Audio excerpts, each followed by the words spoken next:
show and tell and tips to thrift for profit.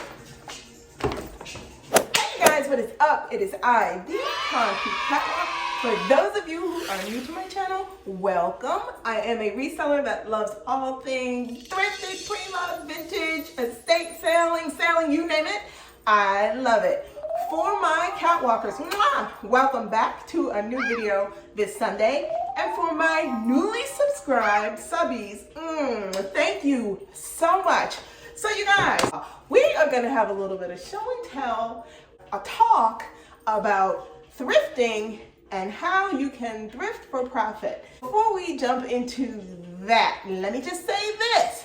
What I am trying to do on my channel is mix it up so that you guys can see the pre-loved designer side of the fence, and you can also see the thrifted side of the fence. I like a mix of high and low and everything in between. That is what I'm realizing that I want to share with you guys. So anything that you would like to see on my channel in the future, let me know and I will gladly share those things with you. So let's get into that show and tell piece. You guys, I found this mini Land's End boat and tote. If you're running on the weekend just to do errands, or you're going to go to the beach and you don't want a gigantic tote bag, it is very clean on the inside and on the outside. This bag will be listed for sale in my Poshmark closet.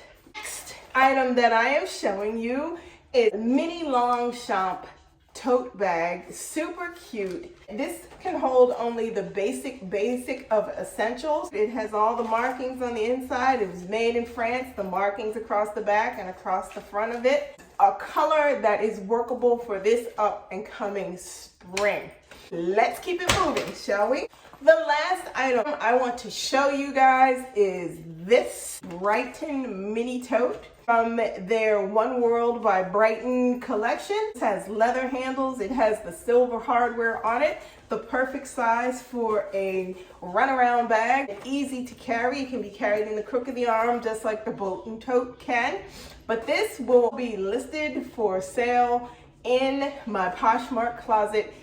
So you guys, that is my show and tell, but I want to get into this. If you are thinking about getting into resale because you are an avid thrifter, or if the very beginning of all of this and it is something that you're interested in doing but you don't know how to go about it. You know you enjoy thrifting and you've been doing it maybe for a little bit and you want to get into the next step, which is resale. So I'm going to give you 4 tips to thrifting for profit. You guys know I always have notes.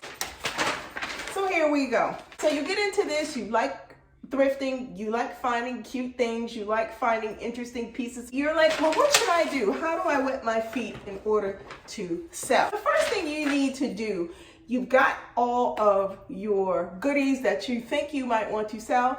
Create a space for yourself in order to do it. If you have an extra space, maybe it's an extra bedroom, maybe it's a small spare room where there's just things that are sitting in there that can be cleared out and you can put your inventory, because let's call it what it is, inventory. That is the perfect place to start. Key to thrifting for profit is this. You want to be organized. You want your workspace to be organized so that you know what you're selling and you know where to find it when it is time to ship it out the door. Once your workspace is created, create a process of how this is going to work. It is one thing to create a space and put your things in it and declare it, this is my workspace. The next thing that you want to do is create a process, and the process entails a couple things.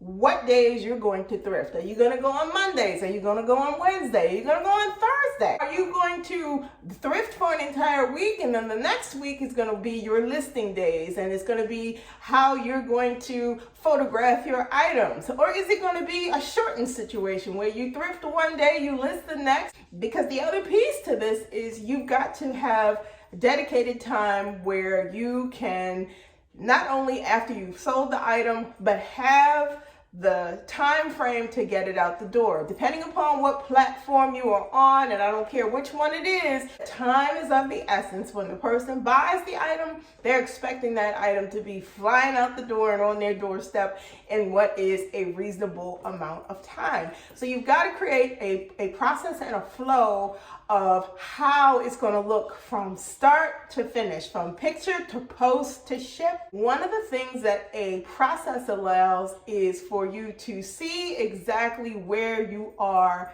in what you are doing, and you don't get lost and overwhelmed by having so many things around that you don't know if they've been pictured, you don't know if they've been posted, you don't know where the item is that you need to ship.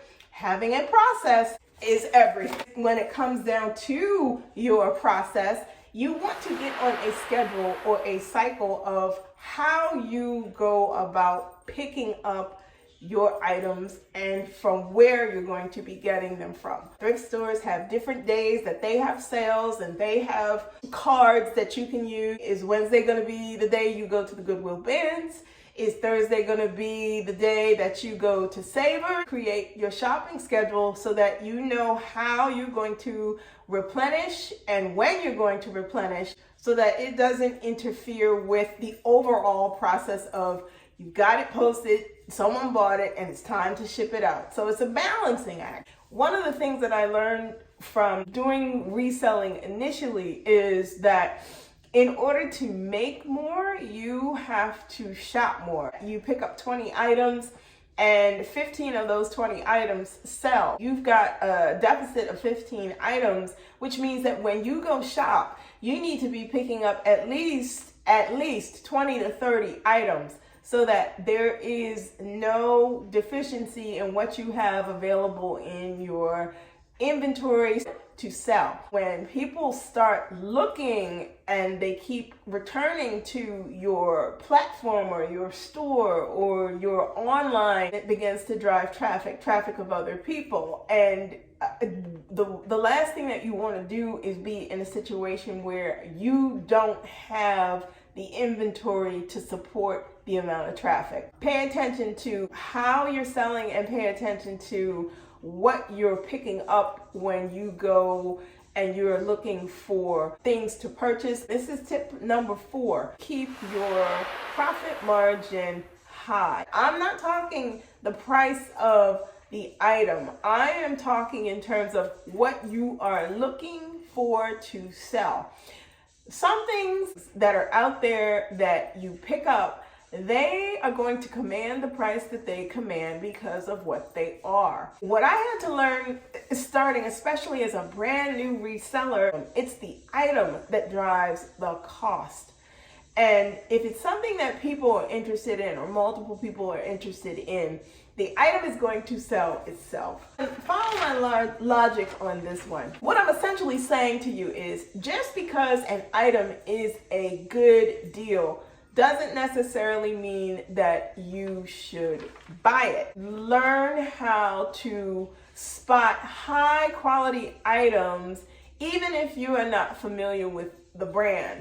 Everybody knows what an UGG is. Because of the fact that UGGs are popular right now, people know that they're going to command a decent dollar amount. However, everything that sells in a boot is not an UGG. There are some things that are out there where they command more than what an UGG is going to command. Think about the vintage snow boots or the vintage fur boots that were from the 70s. They command a lot more than an UGG would. Keep your eye out for items that look and feel high quality, even though you may not be familiar with the brand. And even if you may not know of that brand, but it looks and feels like quality, get it. On top of that, if you pick it up and you're not familiar with it, do a Google search. That will sometimes pleasantly surprise you, because you'll end up picking up something that you didn't even know had a high dollar value until you did a little bit of research.